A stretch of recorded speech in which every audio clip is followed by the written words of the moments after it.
തരിടമേ ഞാനോ കുറയേ.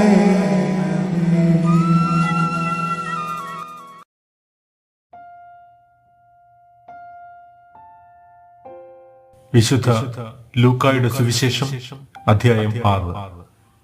അക്കാലത്ത് യേശു തന്റെ ശിഷ്യന്മാരോട് ഒരു ഉപമ പറഞ്ഞു. കുരുടനെ നയിക്കുവാൻ സാധിക്കുമോ? ഇരുവരും കുഴിയിൽ വീഴുകയില്ലേ? ശിഷ്യൻ ഗുരുവിനേക്കാൾ വലിയവനല്ല, എന്നാൽ എല്ലാം പഠിച്ചു കഴിയുമ്പോൾ അവൻ ഗുരുവിനെ പോലെയാകും. നിന്റെ സഹോദരന്റെ കണ്ണിലെ കരട് നീ കാണുകയും സ്വന്തം കണ്ണിലെ തടിക്കഷ്ണത്തെ ഗൗനിക്കാതിരിക്കുകയും ചെയ്യുന്നതെന്ത്? സ്വന്തം കണ്ണിലെ തടിക്കഷ്ണം കാണാതിരിക്കെ സഹോദര, നിന്റെ കണ്ണിലെ കരട് ഞാൻ എടുത്തു കളയട്ടെ എന്ന് പറയാൻ നിനക്ക് എങ്ങനെ കഴിയും? കപടനാട്യക്കാര, ആദ്യമേ നിന്റെ കണ്ണിലെ തടിക്കഷ്ണം എടുത്തു മാറ്റുക. അപ്പോൾ നിന്റെ സഹോദരന്റെ കണ്ണിലെ കരട് എടുത്തു കളയാൻ കഴിയത്തക്ക വിധം നിന്റെ കാഴ്ച തെളിയും.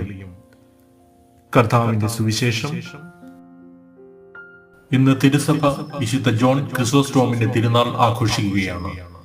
പരിശുദ്ധ കുർബാനയെ ഏറെ സ്നേഹിച്ചിരുന്ന ഈ വിശുദ്ധൻ സുവിശേഷ പ്രഘോഷകരുടെ മധ്യസ്ഥനായാണ് അറിയപ്പെടുന്നത്.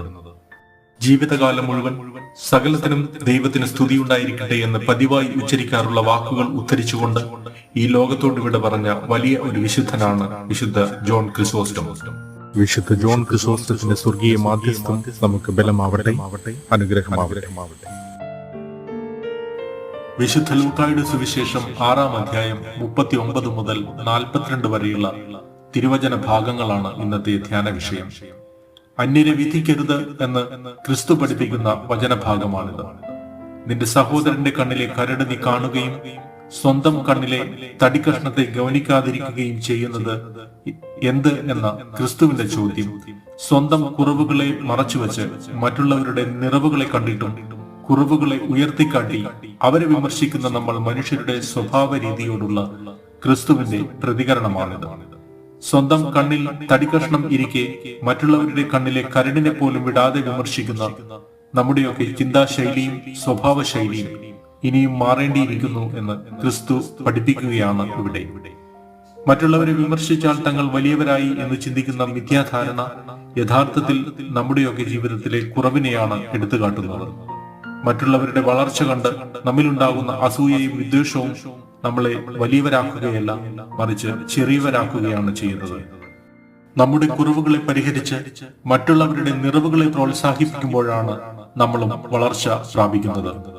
അപ്രകാരമുള്ള ക്രിസ്തു ശൈലിയിലേക്ക് വളരാൻ നമുക്കും പരിശ്രമിക്കാം. എന്റെ ദൈവം തന്റെ മഹത്വത്തിന്റെ സമ്പന്നതയിൽ നിന്ന് യേശു ക്രിസ്തു വഴി നിങ്ങൾക്ക് ആവശ്യമുള്ളതെല്ലാം നൽകട്ടെ. ദൈവാനുഗ്രഹങ്ങൾ നിറഞ്ഞ നല്ലൊരു ദിനം ആശംസിക്കുന്നു. പിതാവിന്റെയും പുത്രന്റെയും പരിശുദ്ധാത്മാവിന്റെയും നാമത്തിൽ ആമേൻ.